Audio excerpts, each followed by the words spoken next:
So hello guys, or whoever is watching happen to watch this video. Welcome to my Zhanhu guide. Quick disclaimer, I'm not following a script, so I will stutter a lot because I'm bad at speaking mainly. And I will in this guide I will focus on how to play the Zhanhu, expose his weakness and his main properties. I'm not going to go into the moveset specifically. I suggest you go into hero tactics for that.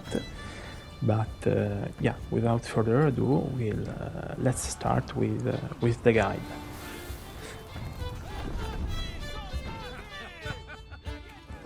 So first thing first, every Zhanhu finisher has the unblockable properties, which well means that they can't be blocked, only parried or dodged. Both the light finisher and the heavy finisher have the same audio cue, which is Doji Boyen. The heavy finisher has another line which is Doji Boyen Shosva, so you can't use the audio cue unlike other characters to predict which finisher is going to do. And another property of the Zhanhu is that he can dodge cancel his recovery. The Zhanhu is a dodge specialist and a counter attacker, which means he's at its strongest when he can counter your attacks. He does that via his dodge attacks, which are both lights, and the heavy version can execute but still counts as a light parry, and via his superior blocks. Superior blocks slash crushing counters, which works pretty much like damage, except for a few things. When you superior block, you do more damage on your next attack, and your next attack also become unblockable, but you have to get the timing right, because if you don't, you will just dodge through the attack. As for the bash, it's the only move that can't be recovery cancelled on with, unlike the dodge attacks or Dozun attack.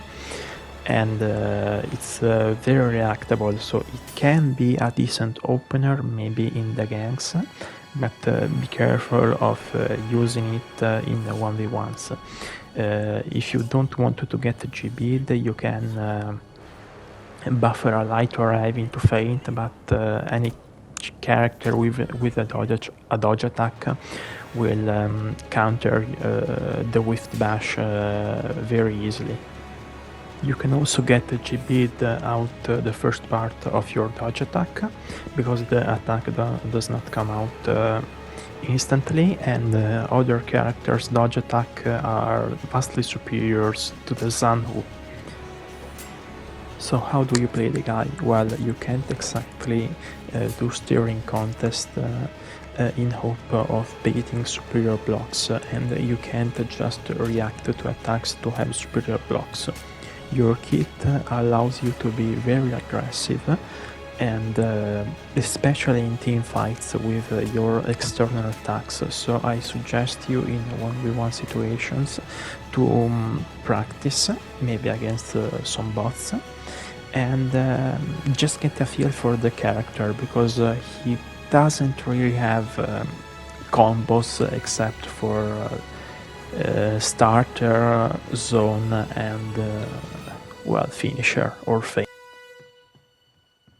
So in team fights, your role is using the long reach of your Chandao to your advantage. You want to hit your enemies with external, unblockable and unparryable attacks. You do this by switching your targets and then performing a finisher. Be careful of your friends, because you can ruin their punishes, their attacks, their combos, and you can even cause them their death. You can see an example of using external against bots. Don't mind the bad gameplay, it's there just to give you the idea, not to show my skills. So how do you play the Zhanhu? Well, he isn't about how many hit can you do in a combo, he's about patience. You can be very aggressive, but you have to adapt to the offense and the defense of your opponent. You have to bait them into being careless and make mistakes so that you can use your dodge recoveries to perform superior blocks and whittle them down quickly.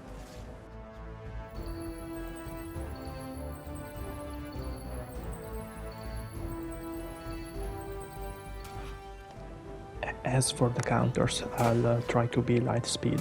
First thing first, the light finisher are easier to parry than other characters, so don't spam them. First thing first, we have Shogoki with his headbutt on red and hyper armor. He's a formidable foe. Be patient, don't try to fight him alone, and don't trade with him.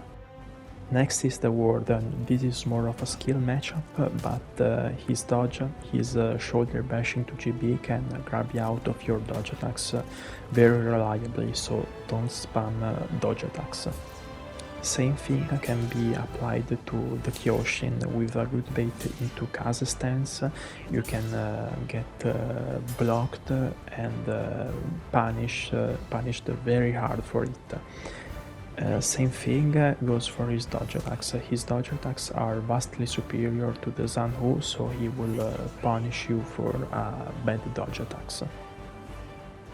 The same thing can be said for the Kensei, because he has what I personally think is the best dodge attack in the games. Mainly because it's an extended dodge with extended iframes, so don't trade in dodge attacks with him. The Hito is a very tough matchup for the Zhanhu, because its kit is very strong against the Zhanu's kit. Between feint into guard break, kick mix-ups, hyper armor and a better dodge attack, you have to rely on your skill alone and read the Itokiri. Keep your nerves hostile, otherwise you will never beat one. Spamming is not the solution.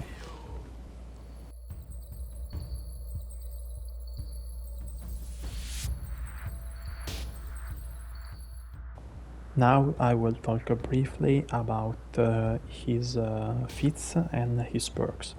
The feats I recommend are Bounty Hunter, Killing Ruse, Nuka-Kubi, and Firestorm, or I don't know how it's called in English. The reason I recommend this feat is Bounty Hunter for the stamina regen in team fights and the 20 HP per takedown. You can run a fast recovery, but I think that it's redundant considering the perk that you will run. Killing Ruse, I prefer it over Winner's Advantage, because I don't find myself using very much Winner's Advantage, and I think Killing Ruse has more use. You can use it as a fast bomb in teamfights, or to choke some healing areas, especially in Breach. And Nuka-Kubi for the self-sustain if you play Dominion on B, or if you play Breach, clearing pikemans, or in general during fights. And Firestorm because Last Laugh is a crutch perk, you have to die, and obviously you never want to die. Regen is not that great in my opinion. And Firestorm is an AoE perk which deals decent damage. You shouldn't use it in 1v1s because it's easy to dodge, but in teamfight you can cause quite a ruckus and win the teamfight for your team. As for the perks, I recommend Devour, Perseverance, and Bounty Hunter.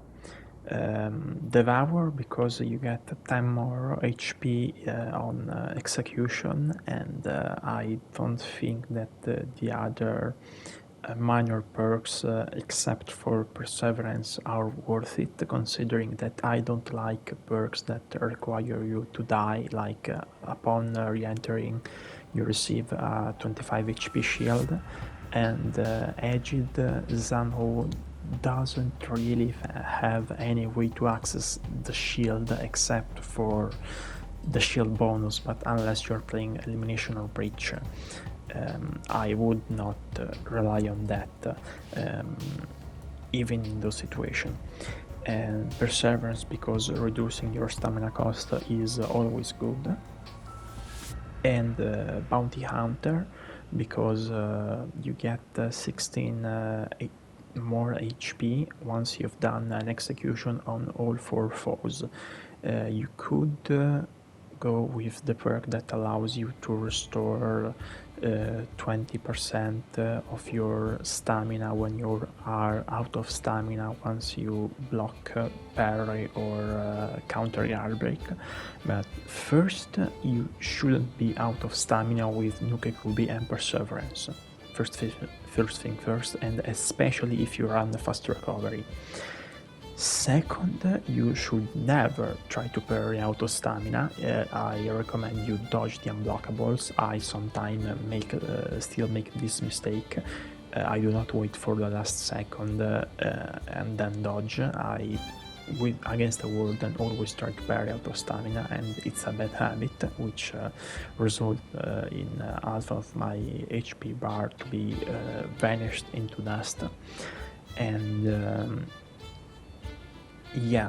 it's basically a clutch perk, and the other perk I don't quite remember what it does, but it should be another once you die or you respawn, your next attack gets X bonus damage, or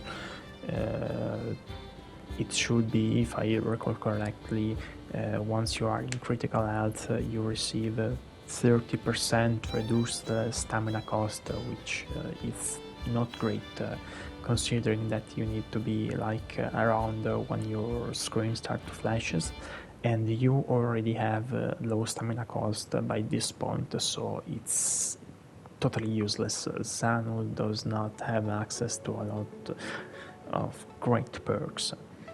And that's really a shame, because just like I think Aramusha has not access to crit fix, it can impact the character, but luckily Zhanhu is a really strong character on his own.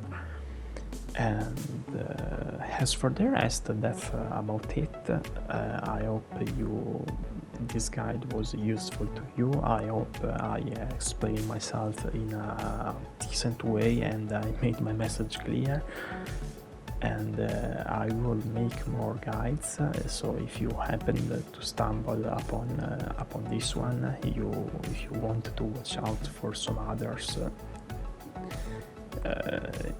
you can expect them, because I'm a jack of all trades. As I said, I don't do this because I want to get to be a YouTuber. I do this because out of passion, because I'm a biology student. I want to be a biologist, but it's really nice for me. I really like teaching other people and being useful. So I hope you have a nice day, and well, that's about it for this video.